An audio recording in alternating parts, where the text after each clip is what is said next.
gusto kay Lucas. Sigurado ka? Oo, friends naman talaga kami. Sige na. Una sa akin, Sarah. Gusto mo nga ba siya mag-aaral? Oo. Dito na siya.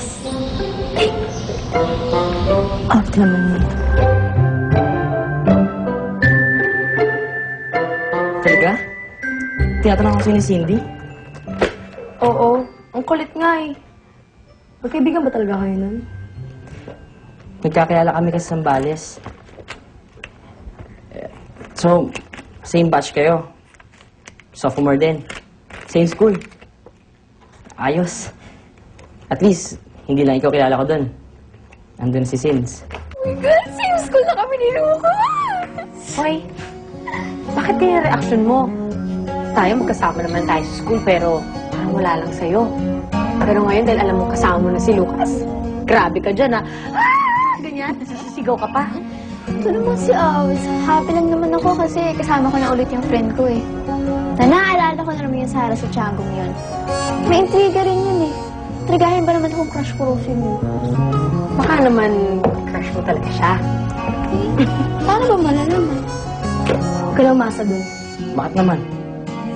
May nakabakod na dun no, si Baste. Alam mo, kaibigan ko lang si Cindy. Wala namang mali siya dun Gusto ko lang makipag-reconnect kay Cindy. Ikaw, bahala ka. Kung gusto mo bang magkagalit kayo ni Baste eh. Kakapasok mo pa lang ng school, meron ka na kagad kaaway. Bad yun. Ganito yun, ha? Kung magkasama ba kayo? Ano ba yung nararamdaman mo? Kinikilig ka ba? Ewan. Ewan! Right. Hindi kasi kasi yun. Hindi ko po kasi ako nagkakagusto sa kahit sino. Sabi kasi ni Mama, bad daw yun eh. Bad ba talaga yun? Wala namang bad sa kahit anong nararamdaman natin. Ngayon, pag a-action mo yung feelings na yan, doon mo malaman kung mabuti ba o masama. Basta ako, naniniwala ko na kapag may nararamdaman ka, sinamnamin mo yun ng buong buo. Kaya ikaw, kung may gusto ka kay Lucas, huwag mong deadmahin. Paano ka ba masisigurado na gusto ko siya? Ganito yun, ha? Kapag kasama mo yung taong gustong-gusto mo at may ginawa siyang special sa'yo, parang kinikiliti yung puso mo.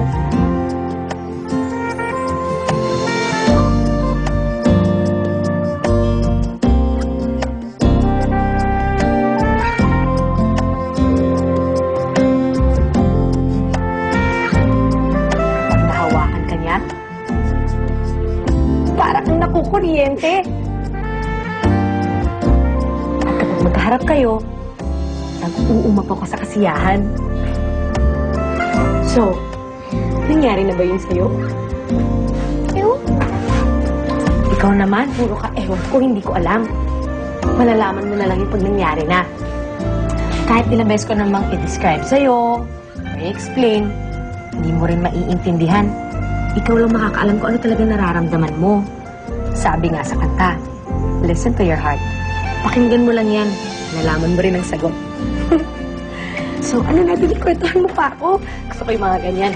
First love, mga ganyan. Young love, sweet love. Kasi yun. Itang, game. Yung kapag, Hala na, yung mukha mo tulog. yung kapag tinititigan ka niya, naiinda ka, pero gustong-gusto mo naman. Kahit simpleng usapan niyo lang, kinikilig ka na. Ay, ang ganda din ang ate. Tapos yung, kahit hawakan niya na yung buhok mo, parang, sobrang, niyaiban ka na ng bonggang-bongga. Ganon? Ganon! Bonggang-bongga. Bakit ganon? Sabi mo kanina, hindi mo alam.